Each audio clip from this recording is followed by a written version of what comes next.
It's that time for the Oaks then, and Orton's 11. We're going to have a good look in the field, reverse order at just exactly who we think the best fillies are.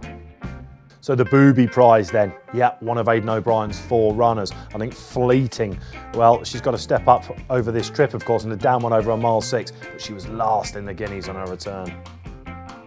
Next up, it's Tizecchi for Roger Varian. Had a fantastic season, him and Andrea Azzani so far. However, this filly got ground to make up after her Lingfield trial. I just don't think she'll stay. Blue Gardenia, 100 to 1 this one. I think she's going to surprise a few. Look back at her comeback in the Dora. She's bred to stay this trip. She'll surprise.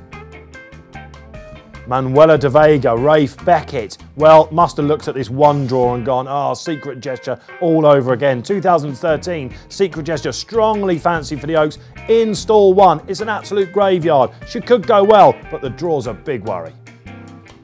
Peachtree, another one for Aidan O'Brien. Beaten by Tarnower, who reopposes on her return. She beat that one when signing off at 2. She's bred to stay. Her sister was 5th in the Oaks last year. I think she'll go well, but she hasn't got the class. Francolina for William Haggis. Rushed preparation. This got to the Dora. Everything went wrong it possibly could. She should have really won that race at York, a leading trial. She's half-sister to a mile 4 winner. Everything to like. But again, it's been a bit rushed.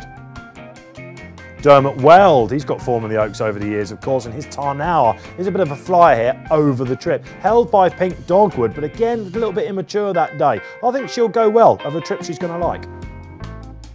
Annapurna, John Gosden, of course, loves this race. Enable a couple of years ago, got a real strong hand this year, and she is the choice of Frankie Dettori. Well, a belated choice anyway. She's come a long way in a short space of time, hosed up in the Lingfield Oaks, of course. That form has taken a knock, however, and is she just going to be a little bit immature? Not for me.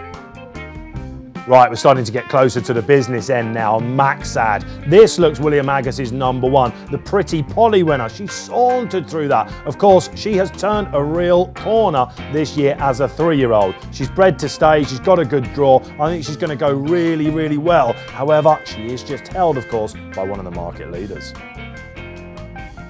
Who's going to just miss out there in this year's Oaks?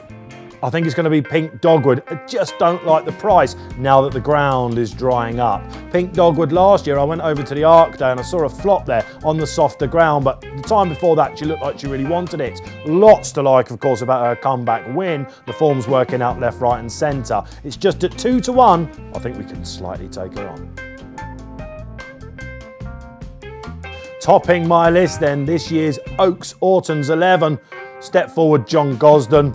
The Cheshire Oaks winner, Madaya. Where has she come from, this filly? Well, of course, if we look back at her 2-year-old form, when she beat Maxad so easily at Yarmouth on the quick ground, then she went to win a match at Chelmsford. Everyone discounted her for the Cheshire Oaks. She came out and whizzed around there. Rab Havlin couldn't pick her up. Good to see Rab keeping the ride as well, putting Frankie on Annapurna. She's going to handle this ground, I think. If Rab can wind her up out wide at the 2 furlong pole, they will not see which way this daughter of Frankel goes.